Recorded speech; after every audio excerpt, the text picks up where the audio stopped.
जतिन की car school के gate के पास पहुंची। जतिन गाड़ी से उतरने से पहले अपना बैग और बोतल संभाल रहा था। तभी गाड़ी के बाहर एक भिखारिन गोद में बच्चा लिए आकर खड़ी हो गई और शीशे पर खटखट करने लगी। जतिन को बहुत गुस्सा आया।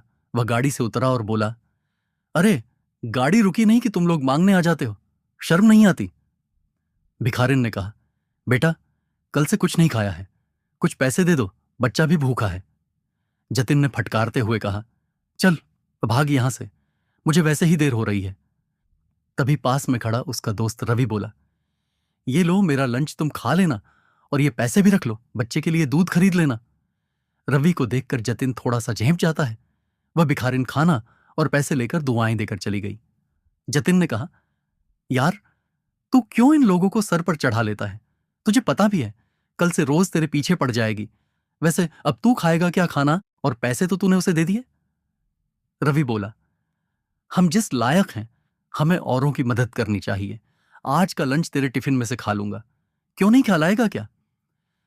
यह सुनकर जतिन जोर से हंस पड़ा। उसे देखकर रवि भी हंस पड़ा। फिर दोनों अपनी क्लास की ओर बढ़ गए।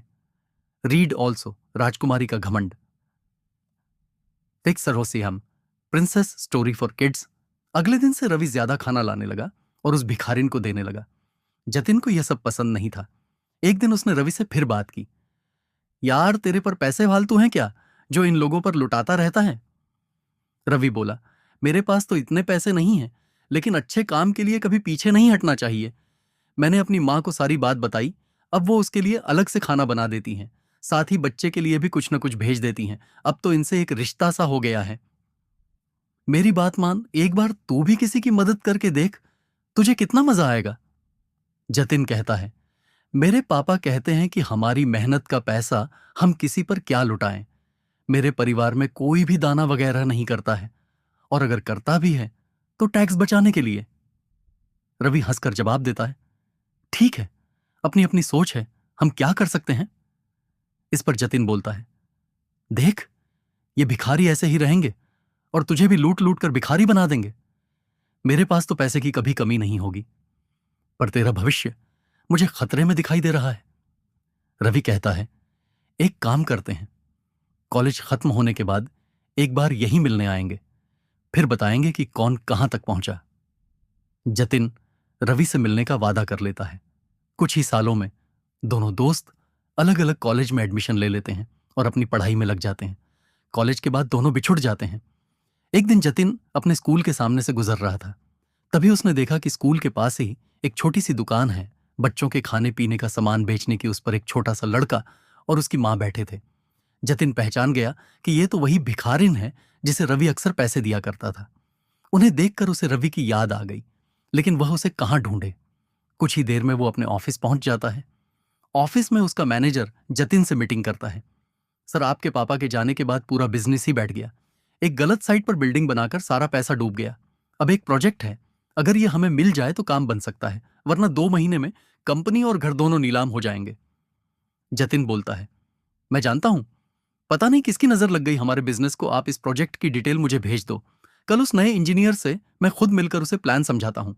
हमें किसी भी कीमत पर यह प्रोजेक्ट लेना ही पड़ेगा।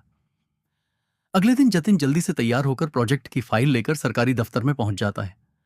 वहां वह इंतजार करने के बाद इंजीनियर के केबिन में पहुंचता है। जतिन बोलता है, सर, यह प्रोजेक्ट रिपोर्ट देखिए, हमसे अच्छी बिल्डिंग कोई नहीं बना सकता, एक बार देख तो लीजिए सर। तभी वह गौर से देखता है, यह तो उसका दोस्त रवि था। उसे देखकर जतिन बहुत खुश होता है। रवि भी सीट से उठकर उसे गले मिलता है।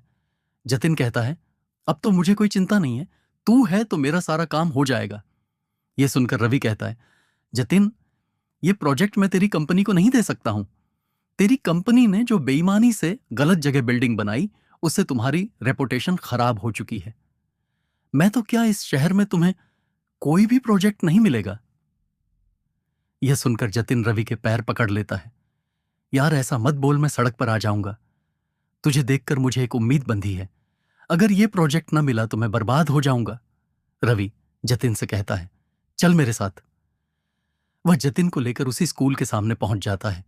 वहां जाकर रवि कहता है, पहचानता है इस औरत को जिसे तूने कभी भीख नहीं दी, हमेशा फटकार देता था।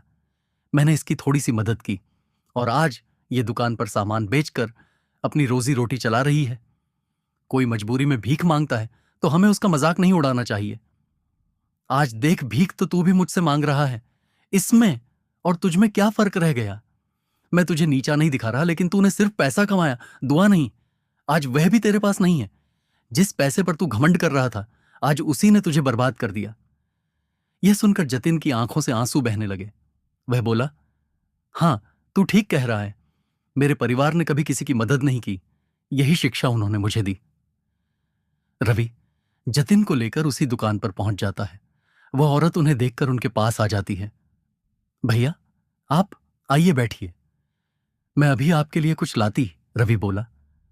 नहीं मान जी, मैं तो बस आपसे मिलने आया था। कोई परेशानी तो नहीं है? वह औरत बोली। भैया, आपके कारण हम भिखारी की जिल्लत से बाहर निकल आए। मेरा बेटा अब स्कूल जाता है। यहीं पास ही में हमने एक कमरा किराए पर ले लिया है। मैं अपने बेटे को पढ़ाकर आपके जैसा अफसर बनाना चाहती हूं। पूरी जिंदगी भी लगी रहूं तो आपका एहसान नहीं चुका सकती। उनसे मिलकर जतिन को भी अच्छा लगा। वहां से कुछ दूर जाकर वह बोला, रवि, अब मैं किसी से भीख नहीं मांगूंगा। नए सिरे से शुरुआत करूंगा, ईमानदारी से, और अपनी कमाई का कुछ हिस्सा दान जरूर करूंगा। रवि बोला, अगर तू सच्चाई और ईमानदारी से काम करे तो यह प्रोजेक्ट मैं तुझे दिलवा सकता हूं। जतिन अपने दोस्त के गले लगकर रोने लगता है। इन आंसुओं में उसका घमंड भी बह गया था।